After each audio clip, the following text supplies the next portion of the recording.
আসসালামু আলাইকুম everyone, welcome to my Iyana mummy kitchen. আজ নিয়ে এসেছি ঝটপট সিটা রুটির রেসিপি। এক দেখাতে ছোট বড় সবাই বানিয়ে ফেলতে পারবে। চলুন দেখে আসা যাক। ফার্স্টে আমি কিছু আতপ চাল গুঁড়ি করে নিয়েছি। ওর মধ্যে 1 চামচ পরিমাণে লবণ দিয়ে নিচ্ছি, 2 টেবিল চামচ সয়াবিন তেল অ্যাড করছি। এগুলোকে এখন ভালোভাবে হাতের সাহায্যে মিক্সড করে নিতে হবে।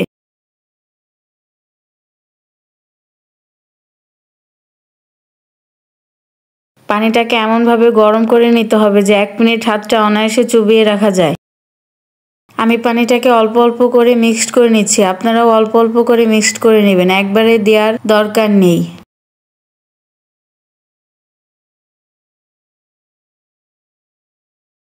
ভালোভাবে হাতের সাহায্যে মিক্সড করে নিতে হবে। ব্যাটারটা যত ভালো হবে পারফেক্ট একটা ছিটা রুটি হবে। হাতটা এভাবে করার পরে আঙুলটা হালকা দেখা যাবে, ওই টাইমে বুঝে নেবেন যে আপনার ব্যাটারটা গুলানো কমপ্লিট হয়ে গিয়েছে।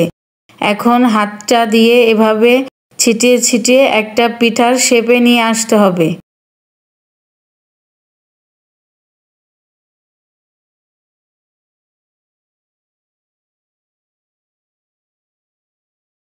কিছুক্ষণের জন্য একটা ঢাকনা দিয়ে ঢেকে দিচ্ছি।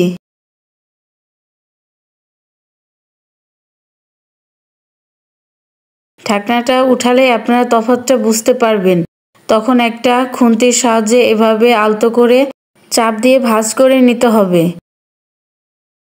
দেখুন কত ইজিতে পারফেক্ট একটা সিটা রুটি কমপ্লিট হয়ে গিয়েছে। আপনাদের বোঝার ক্ষেত্রে আরেকটা বানিয়ে দেখাচ্ছি।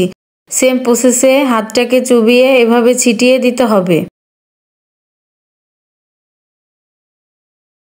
তারপরে আবার কয়েক সেকেন্ডের জন্য একটা ঢাকনা দিয়ে ঢেকে দিতে হবে।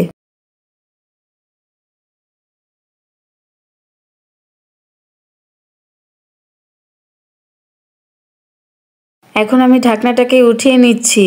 সেম প্রসেসে একইভাবে পিঠাটাকে ভাঁজ করে উল্টে পাল্টে নিতে হবে।